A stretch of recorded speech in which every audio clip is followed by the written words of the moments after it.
How to leave a narcissist for good.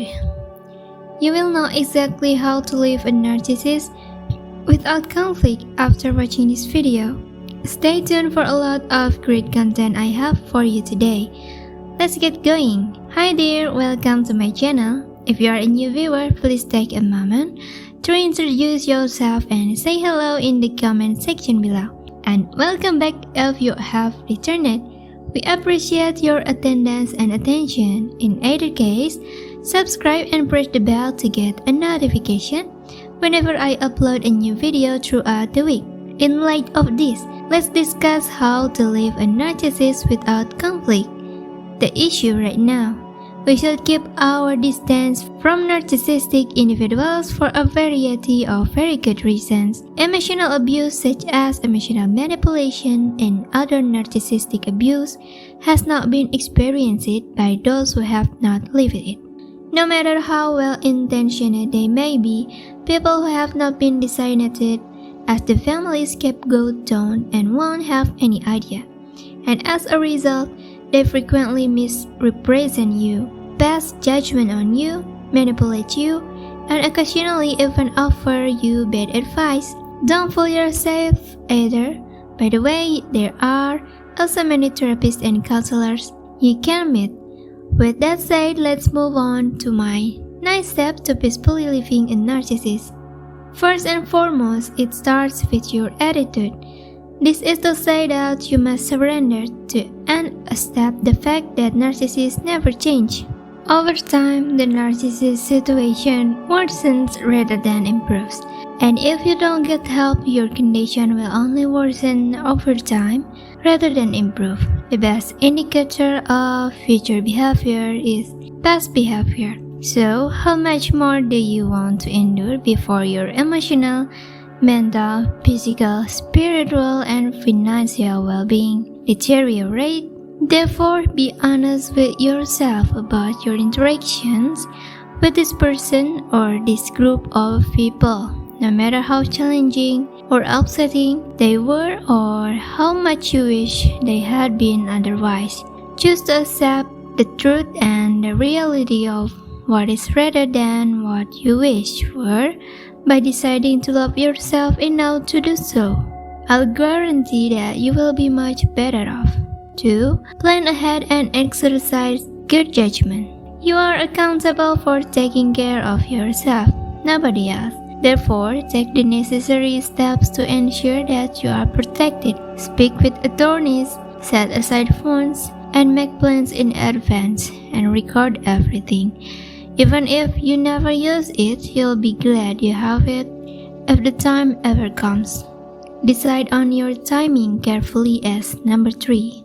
Now, obviously this depends on your particular situation, but in my opinion, it's never a bad time to leave an abusive or otherwise toxic relationship dynamic.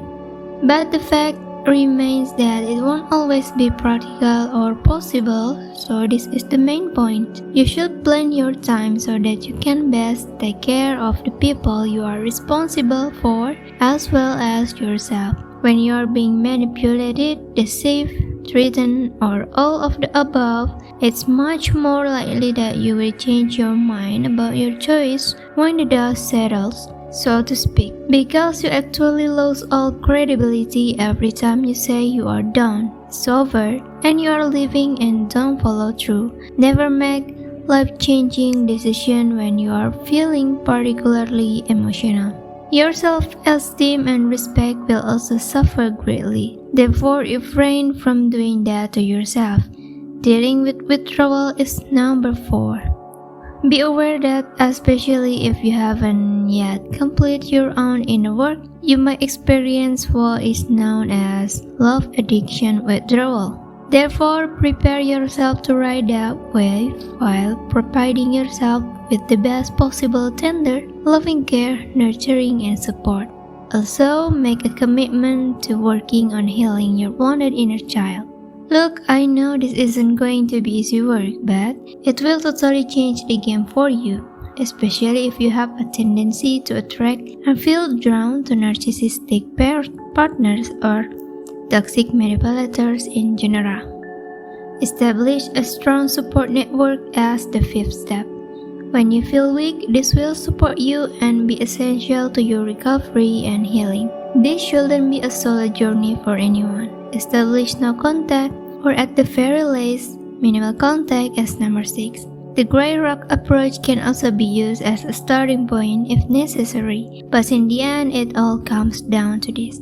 No contact is always going to be your best option if you can't do it when people are detrimental to your well-being or peace of mind in any way. The gray rock method and/or low doses of low contact will be very helpful to you in the interim. If you are unable to implement it right away or switch to full-blown no contact right away, dedicate this to yourself. Grieve the loss of what was and what was never, according to number 7. There will be a grieving process when we walk away from those who love, who, for reasons unrelated to us, are fundamentally and naturally unable to love us back. Don't fight this, just accept it. Avoid it, don't downplay it, and avoid medicating it. Give yourself permission to mourn the loss of everything that was, never was, and will never be. Because our wounded inner child, that part of ourselves, often initiates the grieving process. This is where doing our inner child healing and recovery work can really help us. Rethink your concept of success as number 8. Learn how to defeat them without putting yourself in danger, coming down to their level or rolling around in the mud with them. Additionally, without letting them drain your essential life force energy. To put it another way, reclaim your power and take away theirs.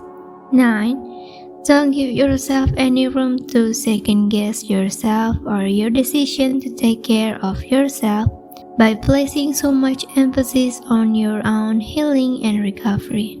Everything changes for the better and more quickly than you might think. When we are solely focused on living in the solution as opposed to the problem, this is something you want to do for yourself, not the least of which is that you won't have to worry about what the narcissist is doing, what they are saying about you, or who they are saying it to. If you do this way, make the choice to resist falling for the manipulation and hovering tricks. The nonsense they say to and about you, as well as your choice to live and remain silent. Decide that taking care of yourself is far more important than selling your soul to win the love, acceptance, validation, and approval of people who do not currently have it to give and never will. Decide that your energy or your high voltage response to a toxic vampire entity will no longer serve as a source of narcissistic supply. Allow them to label you as a crazy, a coward, young, immature, cruel, resentful, or angry. Let them accuse you of being the issue. To confront them makes you nervous. Whatever story they may be running with, you are a runner. You should be so focused on taking care of yourself that none of their opinions will matter. The fact is that you have work to do. If it's too difficult for you to avoid being impacted, so pay attention to completing your work.